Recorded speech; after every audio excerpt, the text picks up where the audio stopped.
గర్భిణీ స్త్రీలకి ఏ ఇన్ఫెక్షన్ ఉన్నా బయట అన్ని ఇన్ఫెక్షన్లు వస్తాయండి.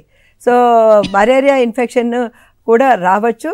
మలేరియా ఇన్ఫెక్షన్ వల్ల వాళ్ళకి హై టెంపరేచర్ వల్ల బేబీ యొక్క హార్ట్ బీట్ ఆగిపోవడము, అబార్షన్ అవ్వడము ఇవన్నీ చూస్తాం. ఎస్పెషల్లీ మలేరియా ఫాల్సిపారం అనేది ఆ ప్లాసెంటాలో కూడా ఇన్ఫెక్షన్ వస్తుంది. ప్లాసెంటైటిస్ అంటాం దాన్ని.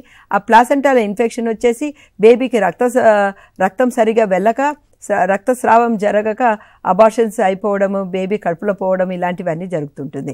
సో అందుకే మలేరియా ఉంటే మాత్రం జాగ్రత్తగా ఉండాలి. ఆ ఫాల్సిపారం మలేరియా వచ్చిందనుకోండి లివర్ కూడా దెబ్బతింటుంది.